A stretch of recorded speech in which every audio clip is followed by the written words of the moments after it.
Hello, this is Philip Shetler-Jones from the Royal United Services Institute in London. Welcome to the launch of a brand new report, the Transatlantic China Policy in Search of an Endgame. This is a culmination of a two-year collaboration involving researchers from RUSI and Chatham House, sponsored by the Carnegie Corporation of New York. As I said, my name is Philip Shetler-Jones. I'm the Senior Research Fellow for Indo-Pacific Security here.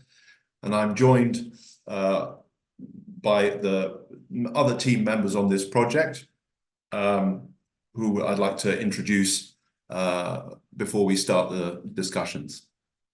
First of all, sitting here with me is Mr. Andrew Cainey. Andrew is a RUSI Senior Associate Fellow and a founding director of the UK National Committee on China, an educational non-profit organisation. Andrew has lived and worked for most of the past 25 years in China, Korea, and Singapore, advising businesses and governments, having first visited China in 1981.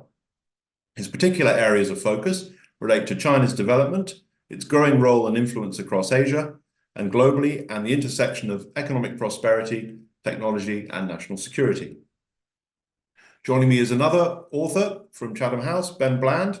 Ben is the director of the Asia-Pacific program at Chatham House, and his research focuses on the nexus of politics, economics, and international relations in Southeast Asia, as well as China's growing role in the broader region and the contours of US-China strategic competition. Ben was formerly the director of Southeast Asia program at the Lowy Institute, the Sydney-based think tank. Finally, I'd like to introduce Dr. Winnie King, who joins us as a discussant on this panel. Winnie is Senior Lecturer in Chinese International Political Economy at the University of Bristol, with a specialization in Chinese strategies of economic development and financial liberalization and reform. She's been working on Sino-UK relations and economic policy and Britain's China policy for over 10 years.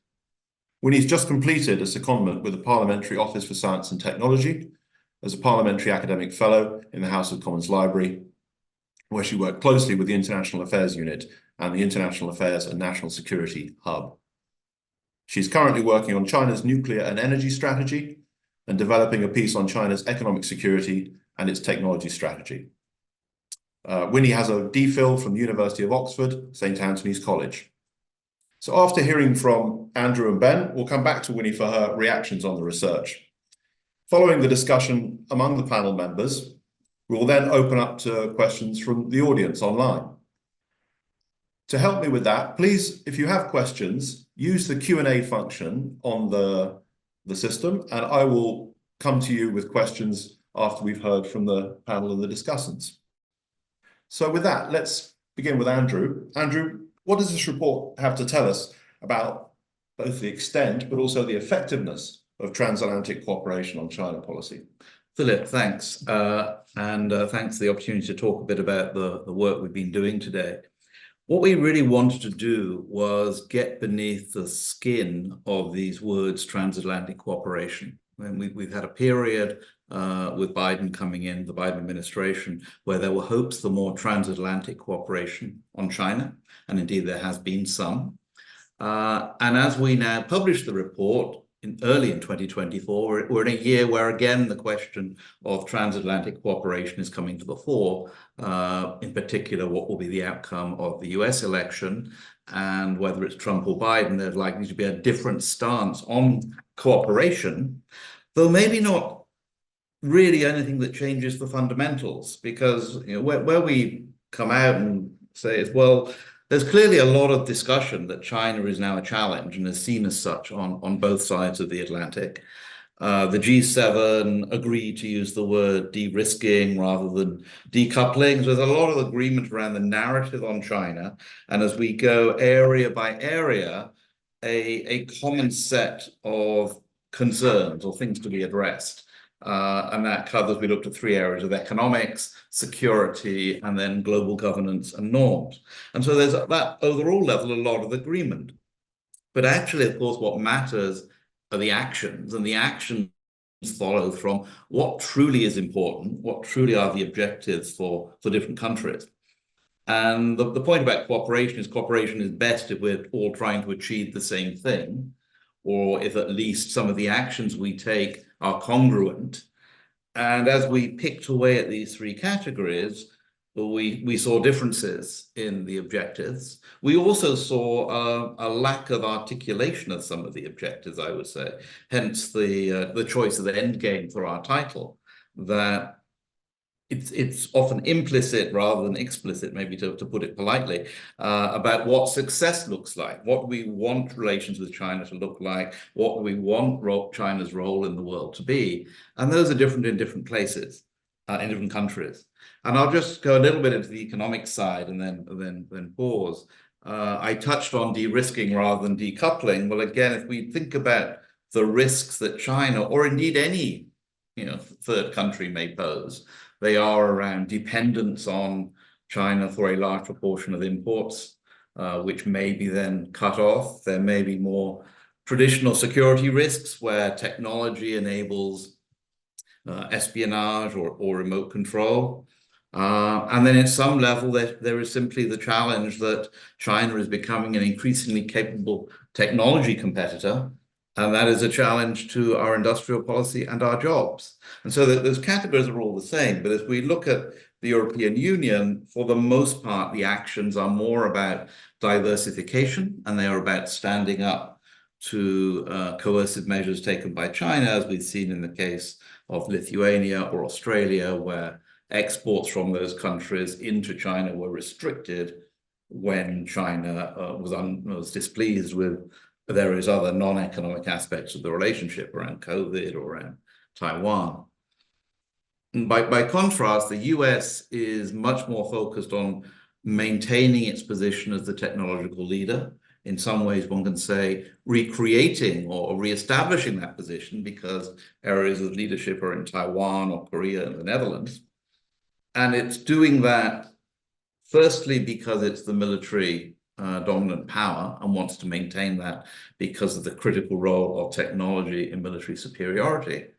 And secondly, is very focused on rebuilding American manufacturing jobs, the American economy, and saying we need to make sure that the American worker does not suffer so much from globalization. And we don't see that same focus within Europe, or the same follow-through. So in some, different assessments, different areas of focus, and I think also importantly, different positions for these countries. It's different if you're the US versus if you're a major European power versus you're a smaller European country, have quite different positions. Thank you. I wanted to just pick up on one thing you mentioned there and take it a step further, where you said there was a failure or a reluctance maybe to articulate sometimes the objectives. And I wonder if you had a sense from the research, what's behind that reluctance, or is it more a failure to conceptualize, or is it a reluctance to communicate because of fear that it might have some adverse reactions, either from China or even within the transatlantic relationship? I think it's a mix of those and a third one. So part of it is around if one is too explicit about what one's trying to do, that gets a reaction. And that's particularly the case where the US talks about maintaining now as large a technology lead as possible vis-a-vis China. We had discussions mentioned in the report about how much is this military and how much is this sort of contained China, limiting the advanced semiconductor exports to China. Does have an impact on the rest of the economy, at least in the short to mid-term. I mean, China may well react to this and be able to catch up over time. But right now, that does have an impact on China's economic development. And Xi Jinping himself talks about China, the US strategy being to contain and surround China. And so there's partly there a reluctance to articulate some of that. I think it is also a political question within each country about different constituencies have different perspectives, and you want to get as much agreement as possible, this overall level of cooperation. The third element, I would say, and maybe there in a sense, China is a bit more open to this, is that we just don't know. We don't know what the success looks like. I mean, success in a sense right now is making sure there's not a war on the security side. And what does a future world order look like? It depends on what all the different countries do. It depends on economic strength. It depends on political interest and will.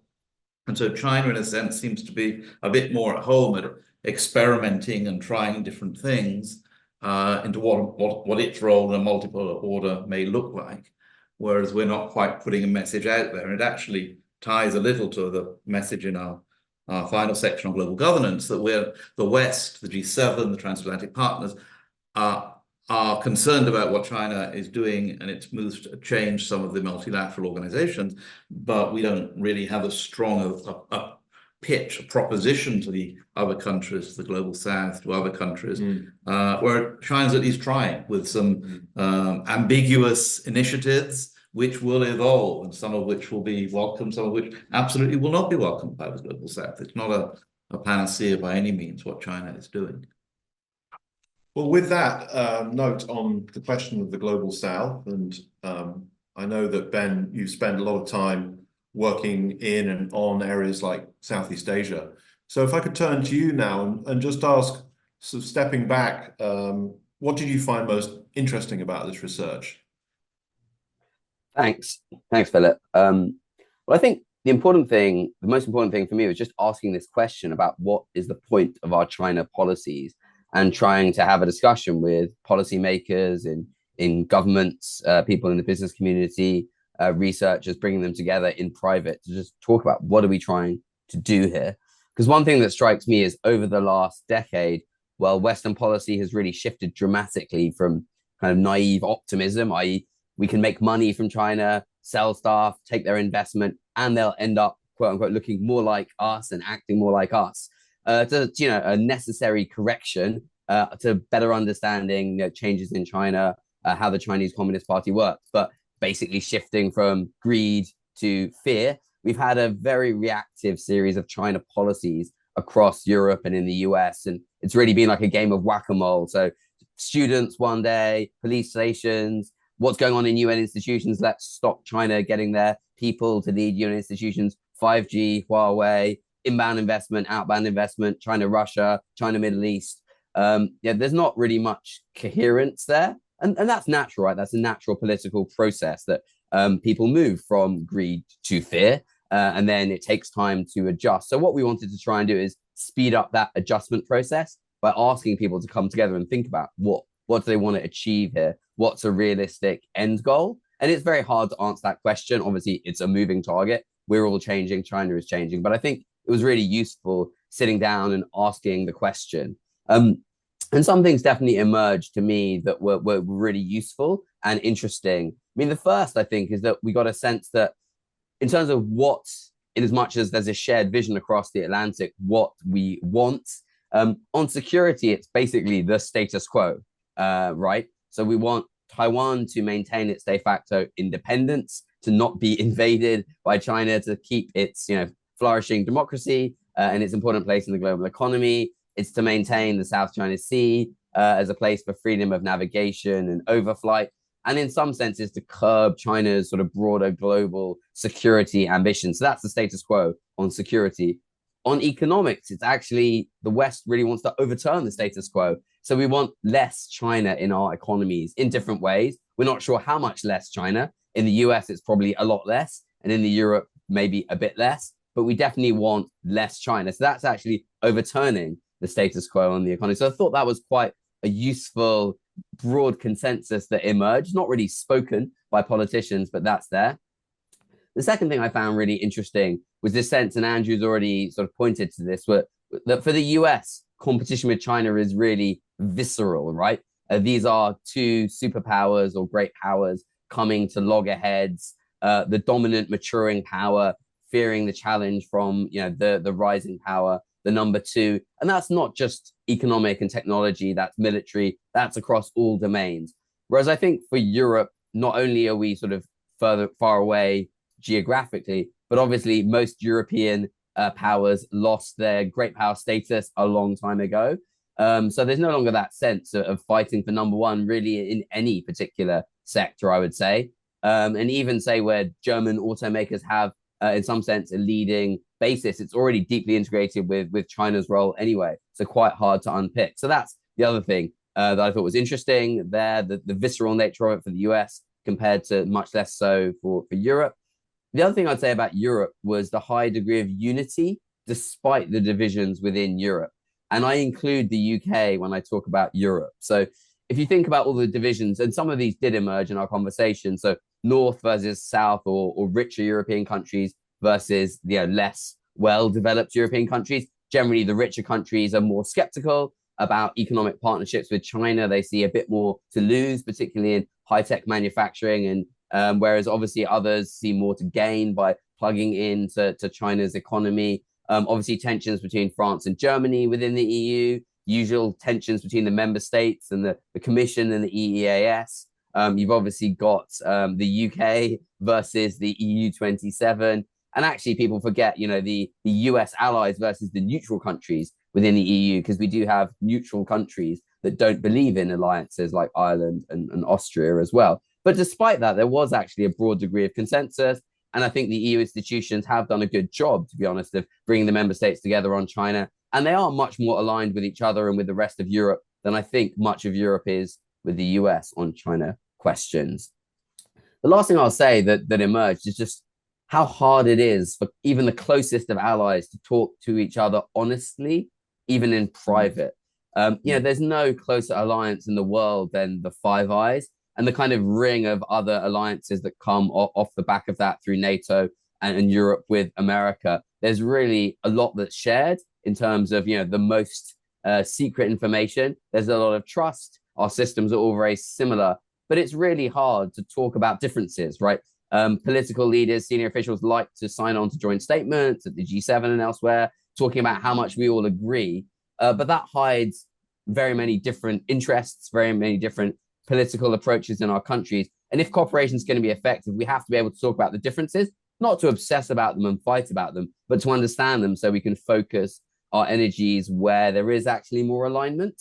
And I think in the end, the transatlantic partners are stronger as an alliance of networked independent states than as kind of everyone playing reluctant, harried deputy sheriff to the US. And I think in Europe, we still haven't worked out how to talk honestly, to be honest, to the US about some of our concerns.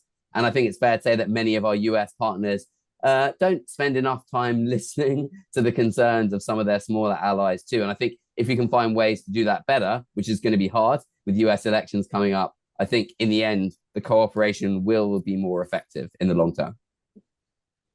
Well, thanks a lot. That really covers a lot of the ideas about the motivations behind cooperation and some of the complicating factors. One of the things you mentioned there, just quite briefly, which I think might be worth reflecting on more, is the impact of the war in Ukraine, especially on sort of European, perhaps, reluctance to expose too much differences across the Atlantic on policies connected with China. I mean, I think in some ways, the effects of the war have actually driven the transatlantic partners together as Europeans have started to see China as connected in some ways with Russia and the war and the recent sanctions EU has put on Chinese businesses suspected to be sending high-tech equipment to Russia used in the war is just a recent example of that. But do you think that this pressure that we're under in Europe because of the Ukraine war is actually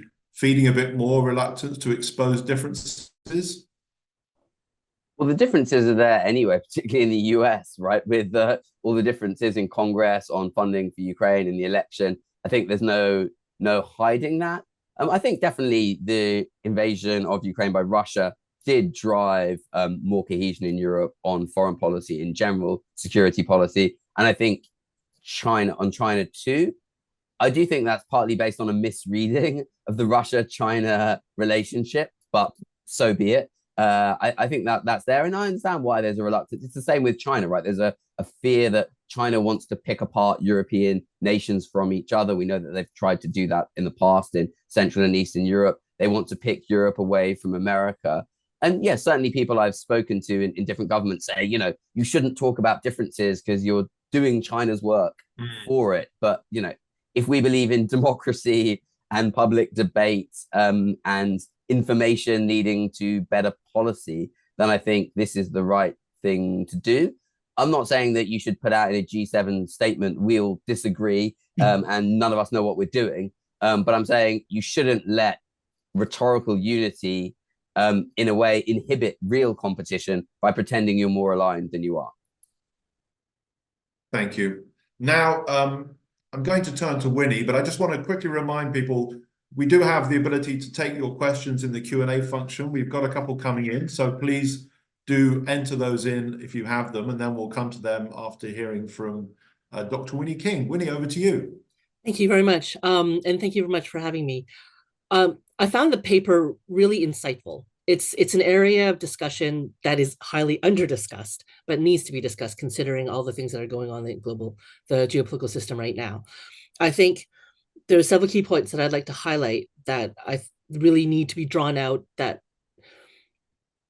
really emphasize the kind of discussions that need to go forward, that this paper draws out.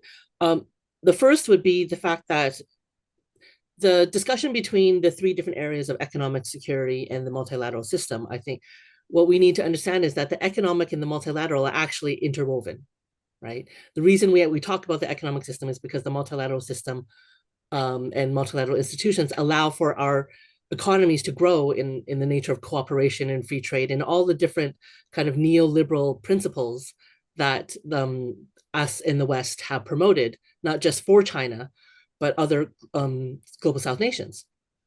And I think what we're really seeing today is the emphasis on security that's been coming up, whether it has to do with economic security or even hard security. The security side is a response to it. Now it's all about competition. Now it's about challenge. Now it's about what this means for us and the idea of a threat, right? And I think the different areas that are discussed within the paper, the first thing I really want to highlight, I love the fact that it begins with the idea of the transatlantic cooperation, calling for the need for a realistic shared vision. And I think Andrew and Ben's comments really highlight the fact that that shared vision is the problem, right? And that realistic side is even more problematic, because it's not just a matter of what the West is willing to admit to each other about where they stand and what they want and how they want to achieve it, but the extent to which they will commit and sacrifice for it, right? Traditionally, when we talk about the multilateral system or the neoliberal system, we talk about ideology and norms, right? The role of democracy, and you know, it's a driving factor within, if we talk about war and the responsibility to protect, humanitarian intervention, stuff like that. But that is declining in its power. It's declining in its capacity to keep people on board. And a big reason behind that has to do with, one, the fact that, as the paper highlights, the extent to which we not just engage with, but the extent to which we also listen to the global South, of which China is part of, right? And so how we, whether it's the European Union or Britain or America, really commit to the current multilateral system, if we don't commit to it, there becomes a problem as to whether or not the global South will continue to buy into it or fall into some kind of narrative that is being spun by the Chinese, right? So this realistic shared vision becomes a central narrative in terms of how it can actually be achieved. I think a thing that also needs to be emphasized is the role of history. And I don't mean, you know, imperialism and such as with regards to China. I mean, just in terms of recent modern history, the idea of China being a challenger or China being a threat is not a new narrative. It arose, excuse me, from the 1990s, very, very clearly. In 2008, we had the Asia pivot under Obama, right? And so it becomes a matter of recognizing that this is not a new discussion. It's just kind of ratcheted up in terms of how it's being executed, right? Simultaneously, on the European side, we have traditionally engaged with China on a bilateral basis, very, very intensively, to the extent where you actually have the big three European powers engaging more intensively with China than they have with Central and European member states, right? And so that becomes problematic when you're talking about de-risking, right? De-risking becomes a matter of kind of like the one China principle with different interpretations. De-risking has different interpretations, right? And so how European member states have been engaging, and not just European member states, but the European Union itself engaging in China, is a matter of far more practical, far more policy-oriented, advising on legal issues and development, sustainability, rather than about specific hard politic issues like the Americans have been prone to do. And so I think one thing that I would be interested in knowing from the authors is the extent to which, in the discussions and the debates that you've had in the previous workshops, there is a lack of understanding of China itself and what it actually wants from the international system, or is the things that we're talking about actually a reflection of our own biases that are overshadowing really what's been going on, therefore leading to misallocation of priorities and inappropriate targeting of our resources, etc. So yeah, that's what I wanted to raise. Thank you. Yeah, thanks so much, Winnie. Andrew, could I come to you first for a response to Winnie's question about understanding China? Yes, I mean, I think in general, it's almost become a truism these days that as a whole, the level of understanding of China in many countries, including the UK, is very underdeveloped. It's an area that needs attention, and that applies to policymakers, politicians, as well as more broadly in society.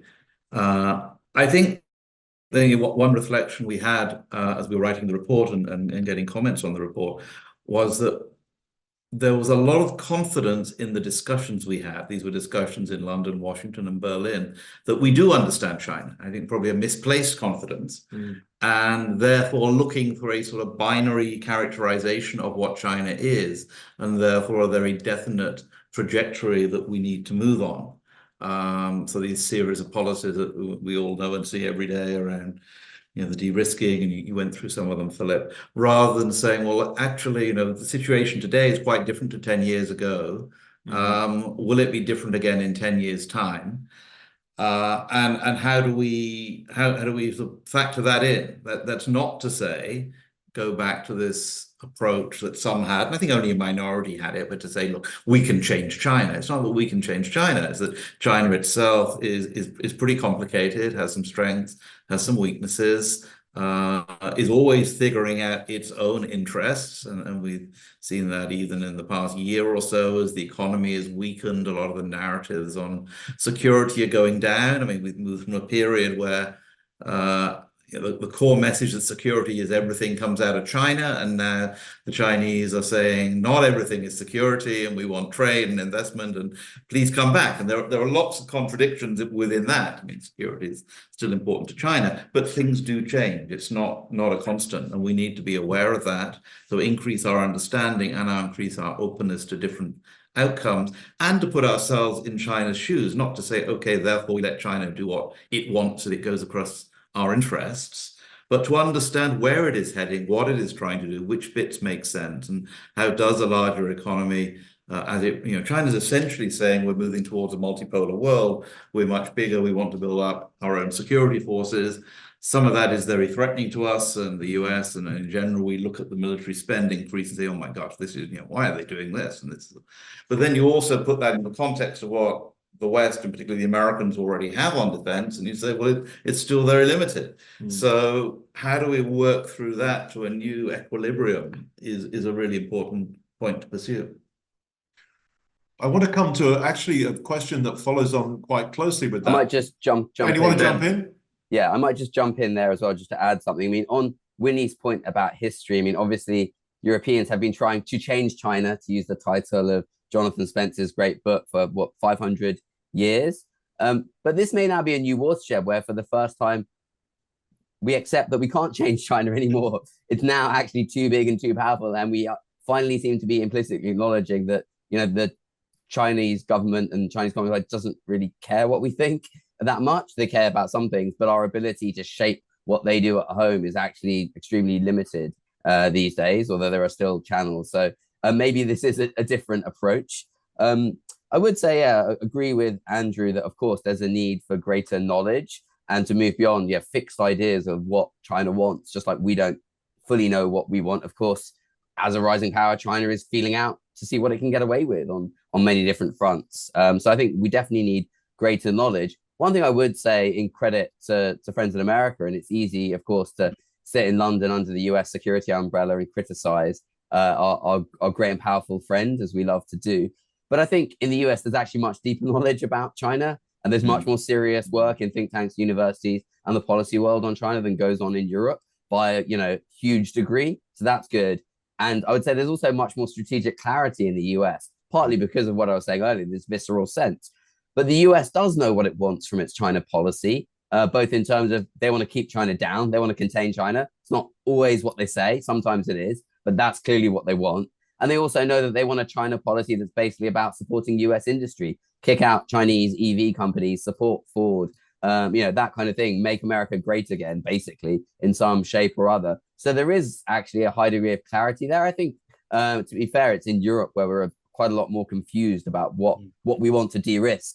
The UK government's recently been hiring lots of people to work on economic security with an eye on China. But I think we don't really know in the UK, for example, what do we actually want to protect from China? We protected 5G and nuclear power, and that's probably a good thing. But beyond that, what else is there? We're not really sure, but there must be something. So let's find out.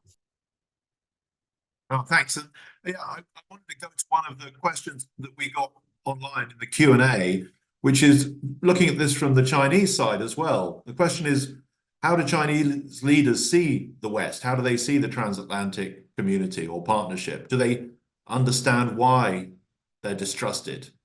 What do you think about that? Ben, would you like to start? Well, just very briefly from some of the interactions that we have with Chinese counterparts, I think one thing they definitely find curious is just alliances and allies. So yeah, is the UK just a lackey of America? It seems to them often like we are. And obviously history would show that we usually are in lockstep with America on many things, apart from maybe the Vietnam War or the American War, as they would call it in Vietnam. But yeah, I think that always seems quite curious, right? Like, are you just doing what the Americans tell you? Do you have your own reasons for doing things? Can we persuade you of things? Do you have any agency? So I think that's one thing that always comes up in our conversations, a kind of frustration and a failure to understand. And I think, to be honest, as an ally of the US, we don't really understand exactly where our agency sort of starts and ends, and it's a moving target.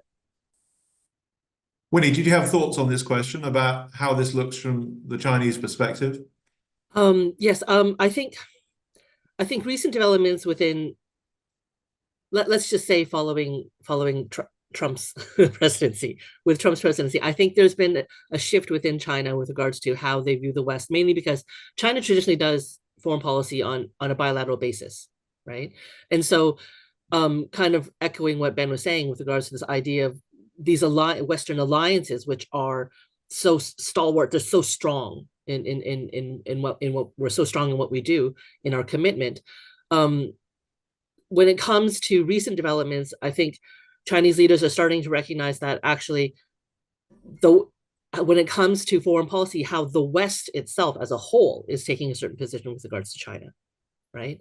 Which is different, because normally they would negotiate on a bilateral basis rather than seeing the West as a whole.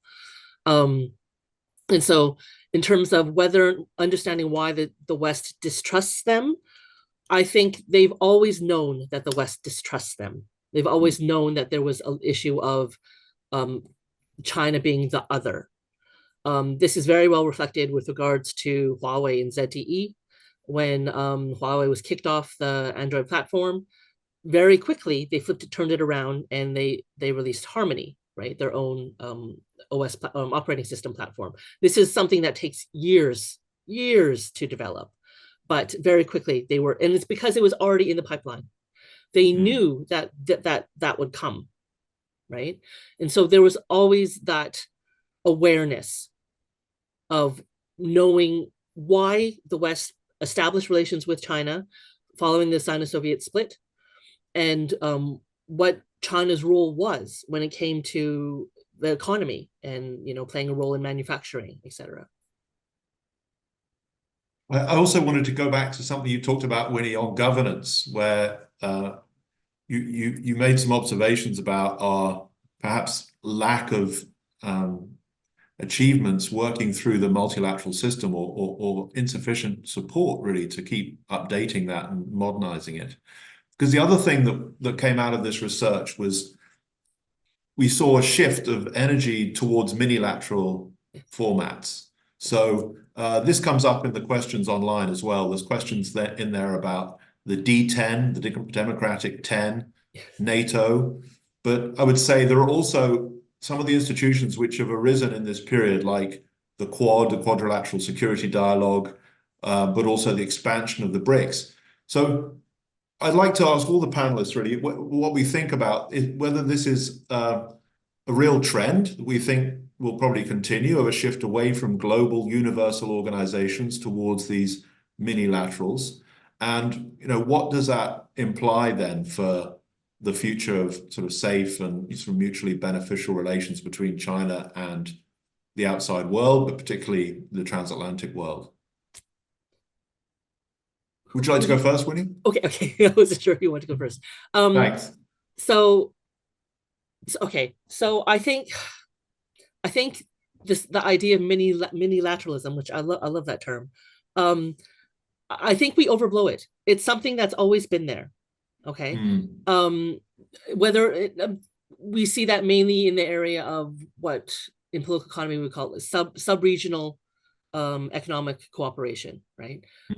But they also obviously also have diplomatic and geopolitical implications. I think the minilateralism that we're referring to today is a reaction to basically to draw in alliances that were either underutilized or we want to bolster because we see them as being more strategically significant. But I also think it highlights actually fissures within the West itself, because you can see who is included and who's not included, right? I think the minilateralism also highlights growing kind of national campaigns by individual nation states, such as Japan, which is trying to join minilateral organizations, which they were originally not part of. And it has a significant domestic legitimacy effect to not just diplomatically, but geopolitically, whether it's gaining access with regards to military cooperation and alliances and exercises, etc., or even on the economic side. I think when it comes to the expansion of BRICS, for instance, it isn't just a matter of maybe it is the idea that these like Saudi is seeing greater value in engaging with China, but it also could be the idea that, as the paper says, the European Union is calling upon America to return to the multilateral system because they're not as invested as they were before.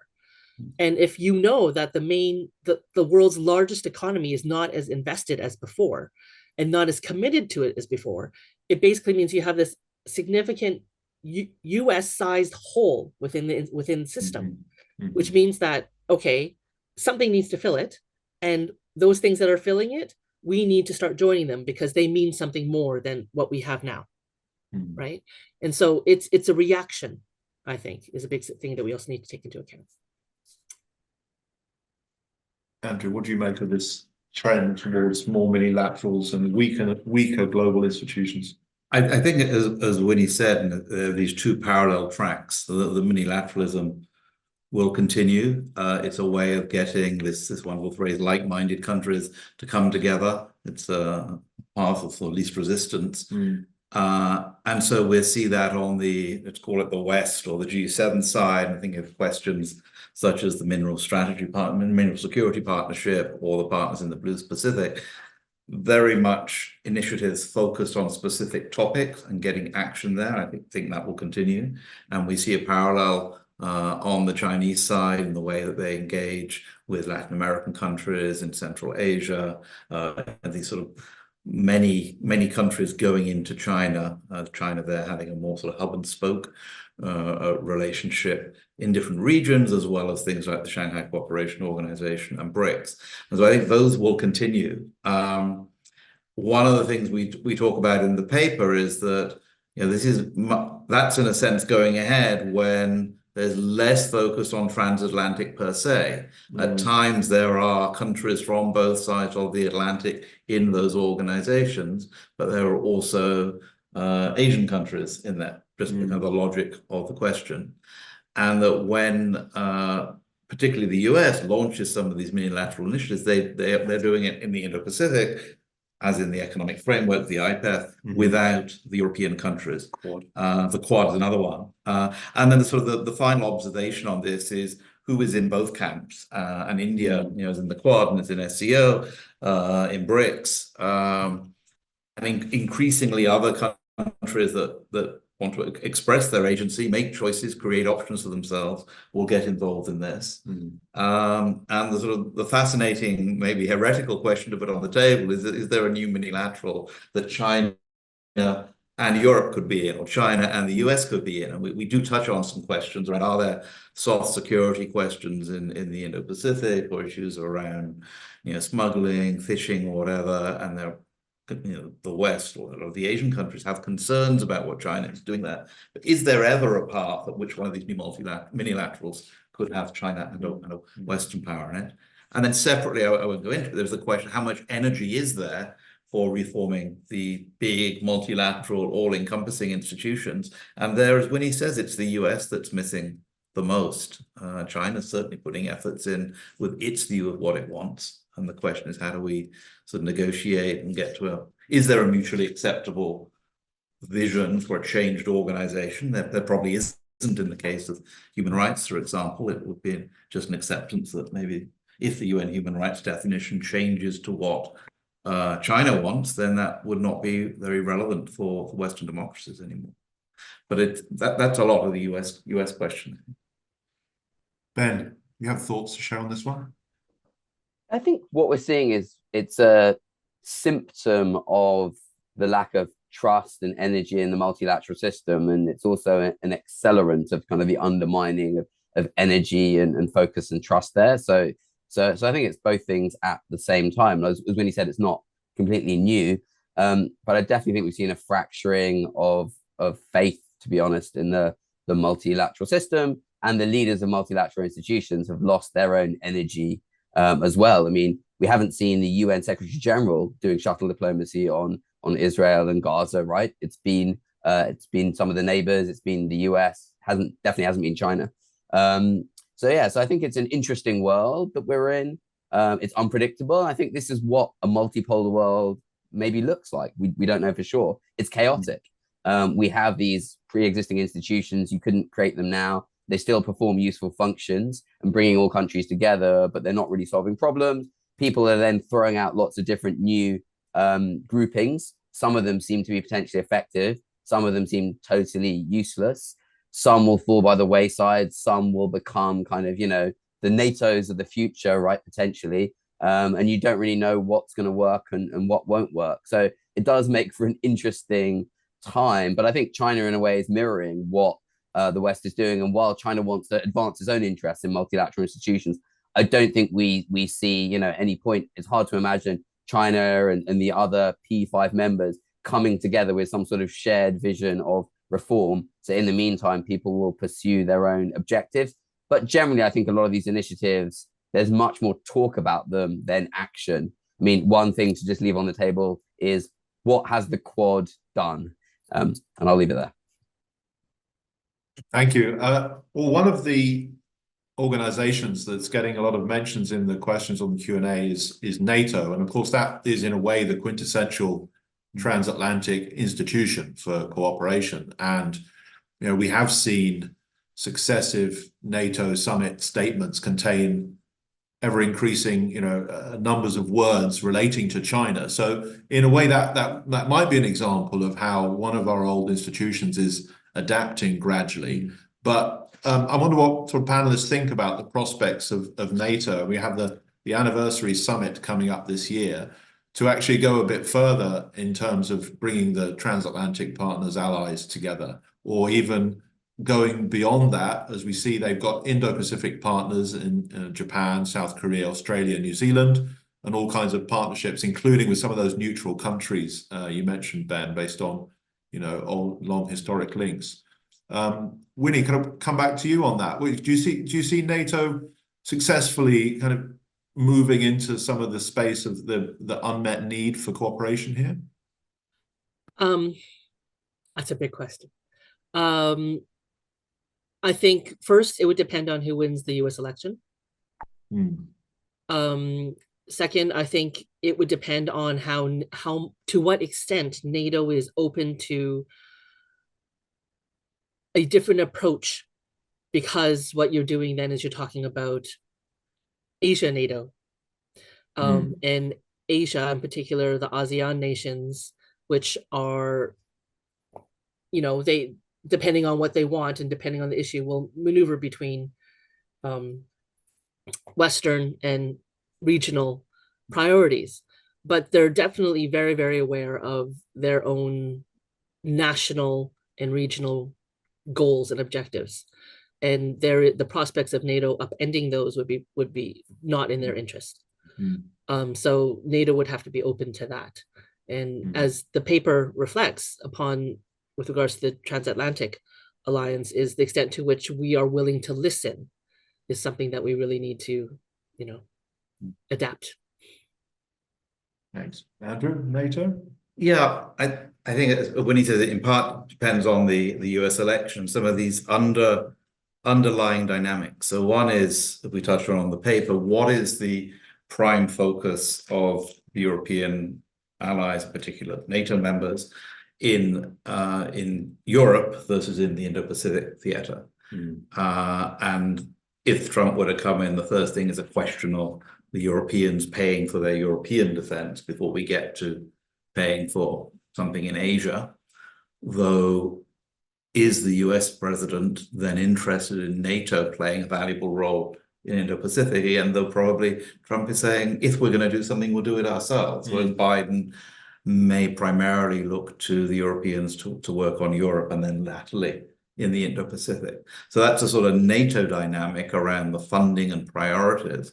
And then equally this question of, in some sense, the branding or the name of, you know, NATO coming trampling into Asia, and a whole bunch of Asian countries feeling quite unsettled by such a big presence. They'd like and welcome a lot of the functional support, in particular in the cyber area, but something which is a grand lump coming in just riles up the rhetoric with China. I think you've mentioned China talked about NATO as a sewage system or something. Sewage of the Cold War. The sewage of the Cold War. You know, you can just imagine that what would happen with a big move into Asia from that. But as we point out in the paper, there's a lot of pull from a number of countries across Asia to have more security, particularly soft security support from the Europeans. Whereas some of the Europeans are sitting there saying, hang on a minute, America's got that covered really. We don't know, why should we do that? Or how urgent is that for us?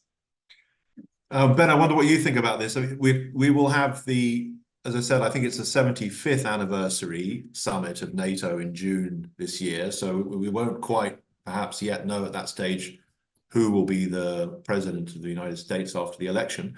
But do you think there's a possibility there that NATO will also try and do more on China and Asia, also to demonstrate its utility to the American side? When we had our workshop in Washington, one of the kind of most explosive moments was when we talked about NATO, and particularly there was this hoo-ha over the talk of opening a liaison office in Tokyo, which I think wasn't actually really meant to be, you know, a building with a plaque or anything like that. It was literally sort of probably appointing some person to work in an embassy or something like that. But anyway, it blew up and the French seemed to be against it. And then people said, well, the French are always like that, so who cares? But obviously they are a member of OTAN, as they would say. So the fact that they always oppose everything else, or however you frame it, or they're always problematic, is a problem if they're part of the organization. But generally, I think this is one problem is we have now is sort of joinerism and expansionism, but everyone wants to sort of join other organizations and grow them. But actually, as I said at the start, maybe the key is smart networking of nations and groupings, which doesn't necessarily mean expanding them, opening offices, having a huge NATO Indo-Pacific conference in Japan every year. But maybe it's just about, NATO countries talking to each other quietly. And I do think that European presence of, naval vessels, but also European sort of presence of military officials, military sort of education experts, law experts in law of the sea in Asia is really helpful for lots of partners in the region, both as a kind of show of presence, knowledge sharing, etc. I think that's best done quietly and independently by different countries rather than badging it up as NATO. But what is helpful is if NATO member states, and some of them anyway, can coordinate their activities a bit better quietly. So instead of, the UK and France sending their aircraft carriers, on the at the same time once every 3 years and competing for sort of media attention or port visits, just make sure that they're synchronized somewhat, which I think is something that the UK and France have discussed, to be fair. So I think that's the role. It's about the smart integration and conversation, not necessarily about expanding the formal remit of organizations when, to be honest, there's more than enough going on in terms of European security with Russia and keeping Europe and America together in NATO rather than thinking about expanding it to Asia, whereas Andrew and Winnie said, like, it is really a toxic terminology for many partners in the region.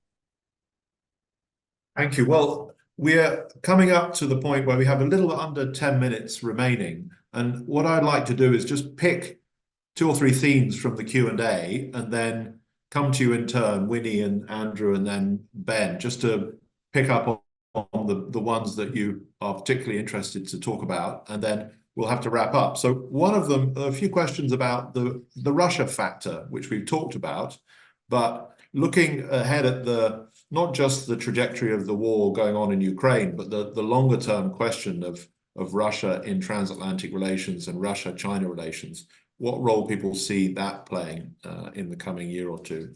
The second one that was mentioned in the Q&A was India.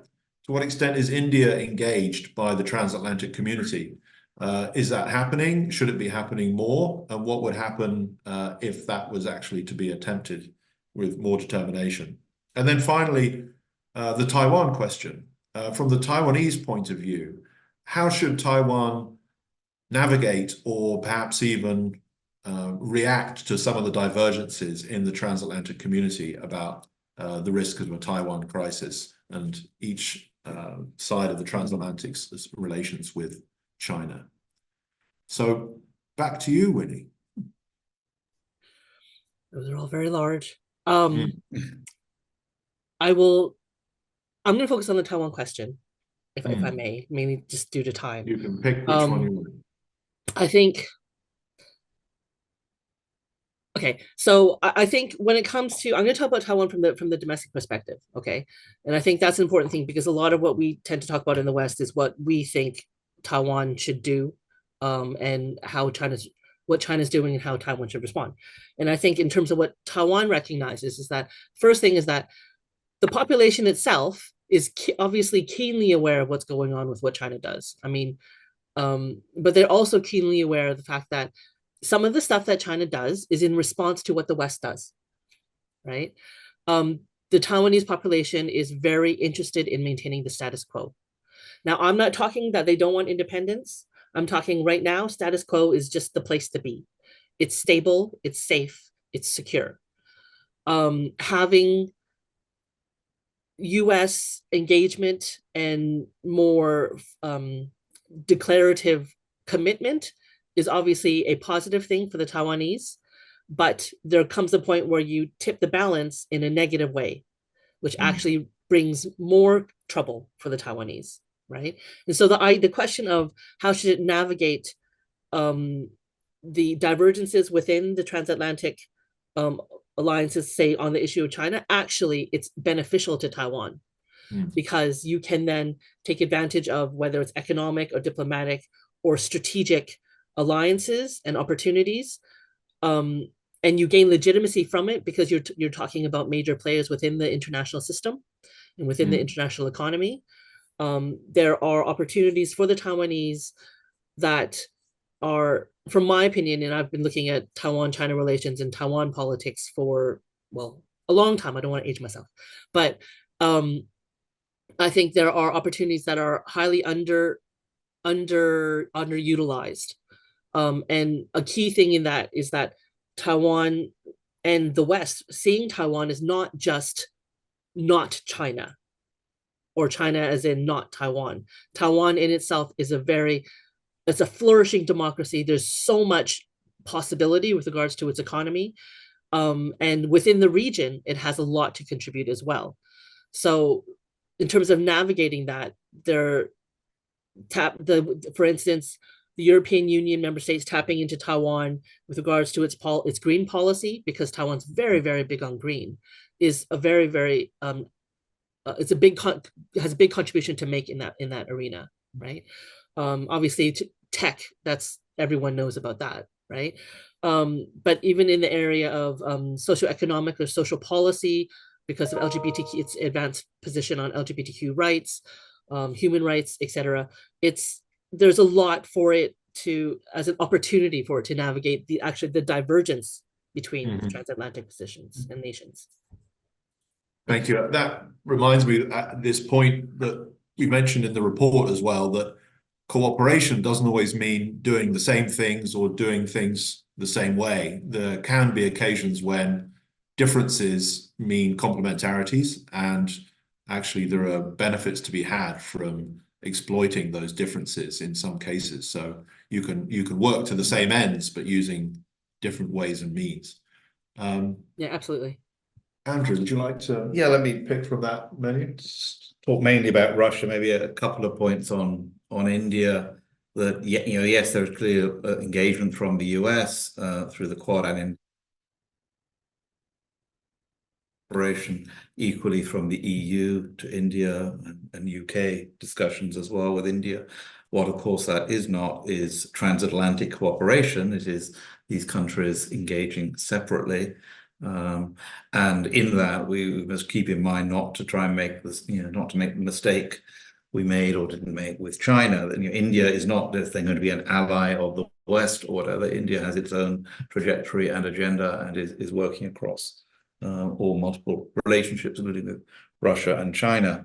And in the case of Russia, in the short term, at least, there's this, well, it was originally a no limits partnership. They dropped the no limits. There certainly are lots of limits on what China is doing in supporting Russia in Ukraine and observing, for the most part at least, sanctions. But Putin's continuation in power remains very important for China. I know in China recently, it was put to me very clearly that they would not want any other regime that was even slightly more pro-American on their borders. It's a good economic relationship now for China. China has the power. And so regarding Ukraine, their main objective, I think, is for Putin not to lose, whatever lose means. Beyond that, they're not so worried. What they want is the stability of the Russian side. And in the longer term, another RUSI event last week, we were talking how the Russia-China relationship has been very troubled over the decades, and indeed Russia may have quite a lot to fear in the midterm from China, particularly in its eastern lands. And so the stability of that relationship is really to be questioned. Thanks, Ben. Yeah, I think on Russia-China, clearly it's been an adhesive for transatlantic cooperation, right? The closer that Russia and China are perceived to be, the more I think Europe will feel it needs to talk to America and vice versa about these broader security concerns in Asia and the Indo-Pacific. Whether that where the Russia-China relationship goes, therefore, I think will have an effect on transatlantic cooperation in the Indo-Pacific. Because if the war ends in a way that's positive for Ukraine and Russia becomes less of a threat, for example, I'm not saying that will happen, but if it did, I think that would probably dial down European concerns about security in general and probably about China at the same time. So it's interesting, and we can see that China understands as well for its relationships with Europe, if it wants to sort of peel European powers away from the US, it needs to be seen to not be too close to Russia. So yeah, there's an interesting dynamic there. And just on India and Taiwan very briefly, I mean, I think these relationships are better done in a way outside, formal transatlantic partnerships. You don't need to have US, EU, India, right? The EU has its own trade and technology councils with India and with the US, and it's good to do these things separately. As I said, I think they're sort of reinforcing when they're separate initiatives rather than trying to pull each other together. And just lastly on Taiwan, I think, really for European countries, the best thing is just to engage more with Taiwan. People, our citizens, have so little knowledge about what Taiwan is. Just encourage or help the Taiwanese government to promote tourism so more people go there and know that it is a thriving, de facto independent democracy and a nice place to visit. That's probably quite helpful before you even go on to talking about, European sanctions on China in the event of some contingency. I think there's a lot more basic education work we need to do first. Thank you. We've come up now to the end of the hour, so a big thank you to our audience also for engaging with so many great questions. Thanks very much to our respondent, Winnie King, and to our authors for sharing their thoughts, Ben Bland and Andrew Cainey. The report, Transatlantic China Policy in Search of an Endgame, is downloadable from the websites at RUSI and at Chatham House, so please go and find it if you haven't already. And we look forward to continuing the discussion on this topic in the future. Good morning. Thank you.